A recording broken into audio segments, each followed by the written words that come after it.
Umkhonto Wesizwe, born in the early 60s as the ANC's military wing. It generally became known as MK, its translation meaning Spear of the Nation, and was essentially the third stage in the anti-apartheid struggle. Passive resistance had given rise to a civil disobedience campaign. But that all changed when Hendrik Verwoerd's government said it would use maximum force to silence any notion of a liberation movement. You know, when the ANC was banned in 1960, and Madiba made the statement, it's then that we understood what he meant by saying the old chapter is closed. Namely that now we are going to take up arms and defend our people. There are many people who feel that it is useless and futile for us to continue talking peace and non-violence against a government whose reply is only savage attacks on an unarmed and defenseless people. It may have been a military movement, but MK's ultimate goal was to force the apartheid regime to engage the ANC in peaceful negotiations. Nelson Mandela traveled across the continent, drumming up military support from African states. MK launched its first guerrilla attack in December 1961, targeting government installations and structural apartheid symbols. But its soldiers had much to learn.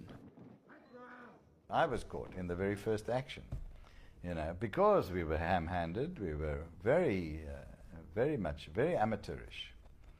I mean, the bomb, the so-called bomb, the explosive charge that I placed in a magistrate's court in Johannesburg, I mean, it was infantile. So, and the way we did the operation was very amateurish. And all our people who were involved will tell you, we were total amateurs. I mean, the way some of our people, when some of our people were instructed to go and learn how to make a bomb, what did they do? They went to libraries and read books, because we didn't have the know-how.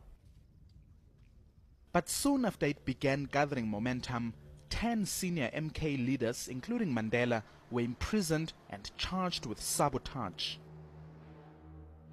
The case came to be known as the Rivonia trial, ending with the ANC and SACP's top brass being sentenced to life in prison.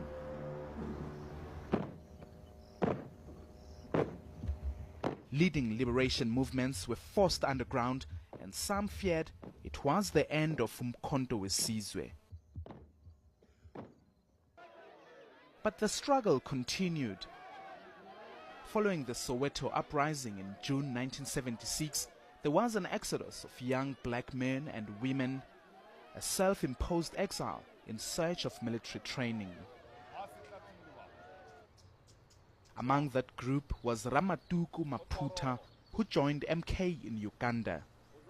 I have learned the military combat work. I have learned the engineering, firearm, physical training, topography. Here inside the country, we did not have where to sit, where we can sit and think about how to, to deal with the enemy. But there, it was a good time and a good place where we can strategize in a military way to advance to the enemy. We shall fight capitalism with all our might. During this period, MK found a leader in SACP Secretary General Chris Hani, who became its chief of staff and energized the young combatants. The 80s saw a wave of MK attacks, generally targeting military points.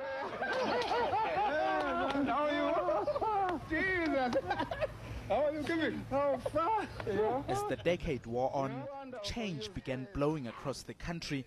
Many political prisoners were being released.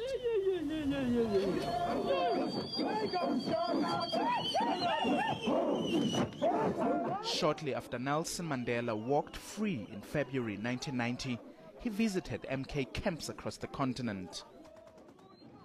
Oh, the mood was electric, I can tell you. You know, having been born so many years ago, hearing of this giant called Nelson Mandela, whom no one else has seen. But it was, for us, you know, a big day to see this giant called Nelson Mandela. All of us wanted to see him. We unfortunately didn't have cameras.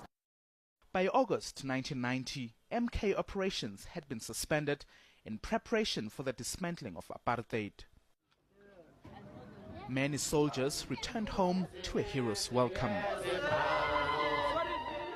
In 1994, as Nelson Mandela ascended to the presidency, it was time for MK to put down its arms, with many being integrated into the existing military to form the new South African National Defence Force. But there wasn't space for all of them.